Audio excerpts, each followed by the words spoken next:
Ladies and gentlemen, welcome back on the premier business radio program. I'm your host, Mike King. I appreciate you being here with me. The views expressed here are mine have no connection to, support of, agreement with any other host, information, or ads on the station. I don't work for the station. My program just airs here on a daily basis, and I'm grateful of that. So join me as our cutting edge show. We uplift the community and showcase RVA in a different way. You can follow me on all the social platforms, hashtag on the mic with Mike, as well as Mike King Biz. Make sure you take a listen and support our sponsors and advertisers. You know I love the sponsors and advertisers because, as I always say, the microphone ain't free. Plus, my grandkids need stuff. So, that's the important one right there. All righty, so I'm out there minding my business. I'm just a guy who's out on the streets hearing what's happening in a business. I ride by, I see these billboards all over. I hear the buzz. There's this thing called bilingual. They're out there talking about therapy. I'm like, okay, that's interesting. So what do? I hit up the owner and I'm like, hey, Tia Javier, welcome to the program, ma'am. Thank you. Thank you for having me on. All right, so let's always say it's a business show. So tell folks who you are and what you do. Well, I'm Tia Javier, and I am a speech language pathologist here in Richmond, Virginia, a bilingual speech language pathologist, and I opened up the first and only private practice here in Richmond, Virginia that specializes in speech and occupational therapy in both English and Spanish. So I see you are on the South Side, correct? Yes. Okay, so there's a love for the South Side. Is that how that happened? I'm actually from Southside, Richmond, Virginia, so that's the community that I'm from. Actually, my practice is on the same street that I grew up on. I passed by it.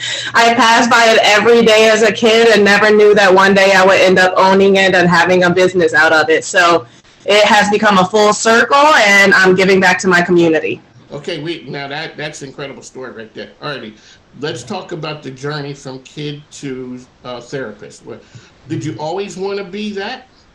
No. So as a kid, I grew up always wanting to help people. When I was 15 years old, I was actually in the Richmond Times-Dispatch for giving English lessons. I was teaching English to the Hispanic community at 15 at Broad Rock Library. I did it for a personal project in the IB program. I've always loved languages, and we speak Spanish at home. Have a Dominican family, and when my daughter was 3 years old, she needed speech therapy. And since we speak Spanish at home, I was looking for a Spanish-speaking speech therapist, and I could not find one in Richmond. After doing a little bit of research, I found out that there were only 89 Spanish-speaking speech therapists in the entire state of Virginia. Wow. At that time, I was getting a master's in Spanish, and I was working as a Spanish professor. So I decided to get another master's in speech language pathology so that I could fill that gap. So I went in with the idea of wanting to open a practice and kind of provide that service for the community, and that's how I became a speech therapist. Ladies and gentlemen, Tia Javier, now that's a story right there. When you look at that, everyone has an idea. How do you take that idea and turn it into a practice that has a buzz of the streets talking?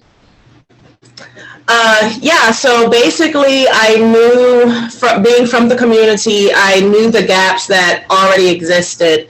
And I'm always looking for something to help others. So I am the first and only, not only that, being a Black woman, owning a practice of that sort. I think that it gets people talking, especially for the Spanish-speaking community. Again, there are only now there are 91 Spanish-speaking speech therapists in the state of Virginia.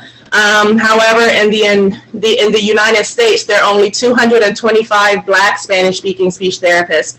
So that's also another big thing.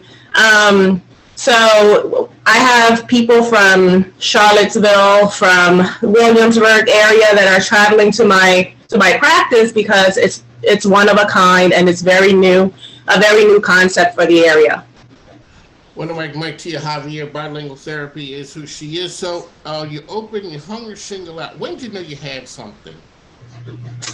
I knew that I had something the moment that my daughter I couldn't find any help for my daughter.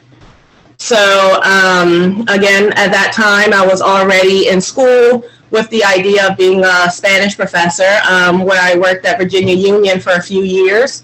But when I found out that there were hardly any Spanish-speaking speech therapists, I knew that that was something that would be needed and something that would be appreciated in the community. So I went, I got another master's degree, and with the idea of opening my practice, I reached out to pediatricians in the area, and that's kind of how it started. So you're out there and you're starting the business. What would you say was the hardest part? Okay, so you had the clinician part down. Let's put on the business owner hat right there. What was some of the challenges and also the wins that you had? So kind of like you, I've been a hustler all my life. No hustlers out there. So bilingual therapy is actually like my 8th business that I've started. So I've tried little things. I actually grew up, I grew up in poverty in Southside Richmond. So I've always had that hunger to get out of poverty and do something with myself. So I've always been looking for a way to kind of get out of that. And language has always been a thing. I speak 4 languages: English, Spanish, French, and Portuguese. And I love helping people. So I kind of just put all of that together, knowing that I could do something that I enjoy doing, something that's needed in the community. And that's how bilingual therapy came about. I also educated myself about running a business. So during my first year, I got a course and I learned more about the business side of things. Read a lot of audiobooks and reached out to people that I saw as mentors that could kind of guide me. And I built a network to help me. And so that has been a little bit challenging, but it has been helpful. The biggest thing that I see now that has been challenging is the hiring part of it. So like I said, my focus is on the bilingualism aspect. And it's very hard to find other therapists that are able to be culturally responsive to the patients that I'm seeing. So there are not a lot of Spanish-speaking speech therapists. I also specialize in African American vernacular English. So there are not a lot of therapists that also are familiar with that or understand the dynamics of treating children with BE. So that has been some of the most difficult parts of the business. Ernie, ma'am, I am you're a professor, so it's time to school me.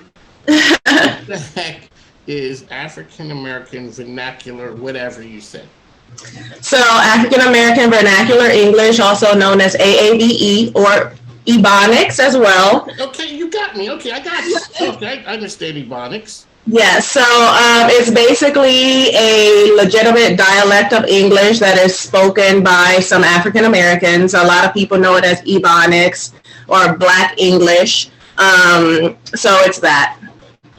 Okay. So clearly, so I have a good number of friends who are in the Spanish side. So shout out to the guys over there, Anchor Inn, Kelly Schwartzel Davis. She owns Anchor Inn, and we always talk about Spanglish, and everyone, not everyone, but people have an idea of that from the clinical side. Explain that to people. So I would say you start off in English, end up in Spanish, and somewhere in the middle you go back and forth. The thing is, we understand what you were talking about through multiple languages. Yeah, so that's called code switching. So the codes are considered English and Spanish. Those are the 2 codes, and someone who has a good control of both languages are able to use both languages when speaking. So even if I'm on the receiving end, I don't know what that word means because it was used in a certain phrase. In the context, yes. So you can pick it up from context clues. See, that's why I got my own show. I didn't know that, but okay, so that's the professional way of putting it. How can a person find you out there? So you can find me by going to my website. I have a few social media handles with Facebook, Instagram, giving us a call, scheduling an appointment, and we have our website, bilingualtherapy.com. So I see on your site, everyone, not everyone, but a lot of times kids have language issues at school. Let's talk about the difference of what they get at school and what they get when they come and see Tia Javier. Okay. So first, I would also kind of like to clarify what the job of a speech pathologist is. Well, thank you very much. So a lot of people think that it's just teaching someone how to speak.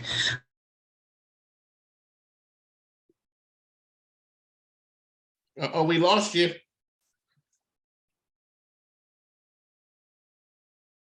Uh-oh.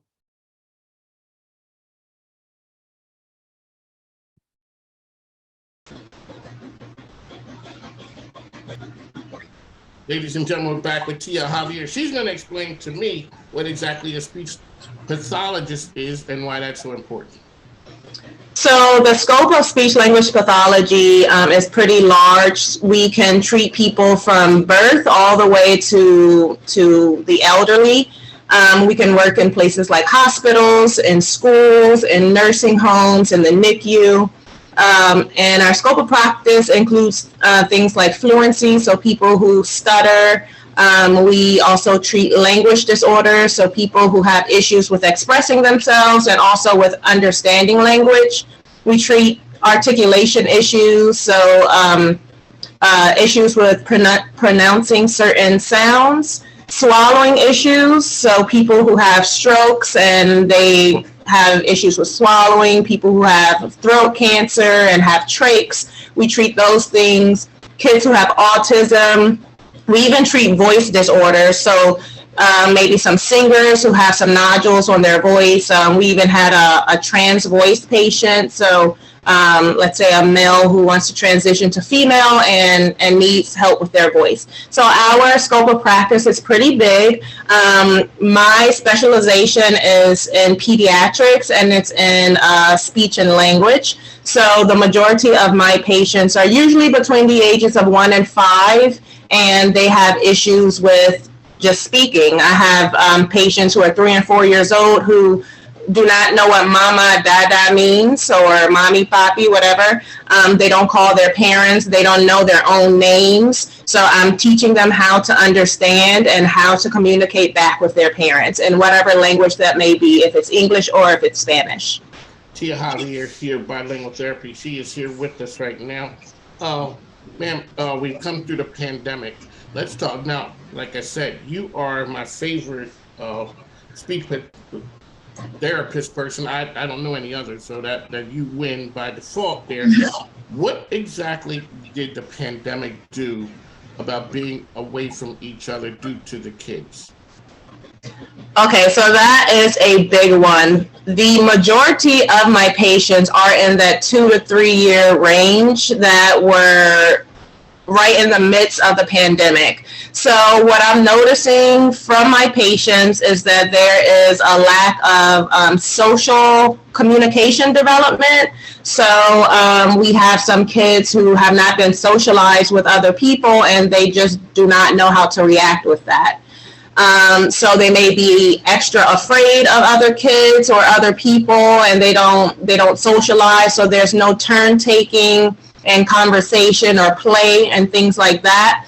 Also, from the lack of socialization, there hasn't been like a lot of actually talking to the kids. The stresses that the parents have may have also affected their interactions with their children, so they're getting less interaction, and it's just affecting the entire way that their language has developed. So I'm seeing a whole lot of children now that have delays that are 2 and 3 years old. One of the things, so last week I interviewed the superintendent of Chesterfield Schools, and I asked him about going back to school after the pandemic. And he said it was almost like forget the reading and writing and arithmetic. We had to teach the kids how to interact with each other because they had been gone for so long. And as parent, well, I got grandkids now, so that's something you don't think about. That for a year and something, we just sent them home, and all of a sudden we're like, okay, we're back. And from a developmental standpoint, you think that that may have been something that they needed to work on. Yes, definitely. It's definitely evident in my practice. Alrighty, so here, one of the other burning questions I've always had is, I said a lot of people now do homeschooling, Yes. and I come from the time of send your kids to school like everyone else, and have them take the abuse basically that we all took, that was a rite of passage in school. Whether it's right or wrong, that was the mindset then. Talk about when kids are homeschooled, uh, what the benefits of that, and so what some of the drawbacks are. Because as I have conversations, it's always interesting about you know how you can develop that much when your parents are kind of like, or whoever's home with you is your whole world, as opposed to meeting different people. So you're a professional with that. Explain that to me there, please, ma'am. Okay, so as far as homeschooling, that is a little bit outside the scope of speech pathology. However, with homeschooling, I think that it kind of depends when curriculum, that is one way of preparing a child. However, I think that there are a lot of different ways to preparing a child, and I think that if parents are open to homeschooling their child, and if they have the tools to do it in a way that is allowing them to learn, I think that it's fine, because some children, from being a speech pathologist, some children just do not learn the same way that other children learn, and may learn better in a different environment. And if parents feel that their children would learn better in an environment that is similar to the homeschooling environment, I think that that is a great way to go. I think that homeschool children can learn the same amount of things that, or just as well as a child in the public schools can. And I think that if we go back and do research on the formation of the public schools, why they were formed, how they were formed, and the intention of their formation, then we can kind of have a different perspective of public school versus homeschool. Because clearly I come from the old school, which is suit them up and send them to school. But there's different, like you said, people learn in different ways. And now I think back to a kid who may stutter, or maybe a person who's dyslexic. They took some abuse in the classroom that maybe they didn't need to, because we weren't that open as far as the learning model goes. Alrighty, ma'am, how can people find you out there once again?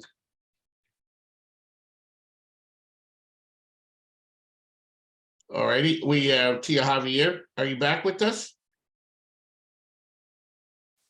On the mic with Mike, ESPN Richmond. We're having this is what we a little bit with the technology piece here, right there. She is back. Tia is back with us. There you go. Alrighty.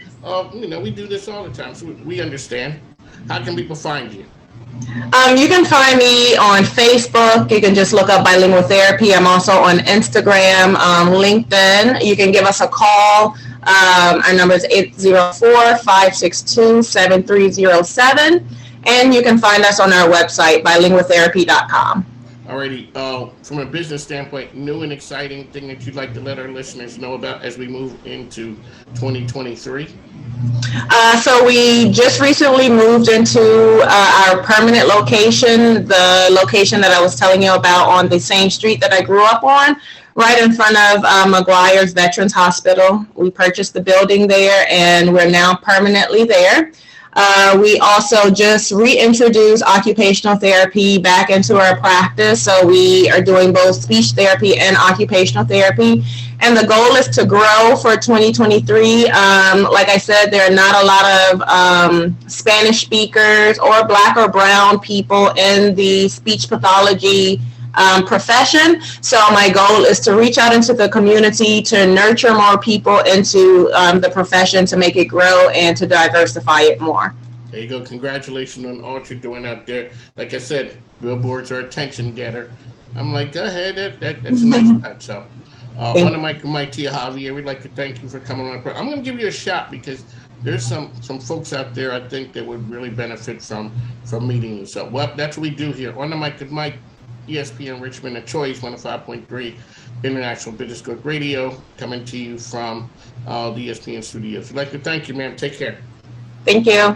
Bye bye.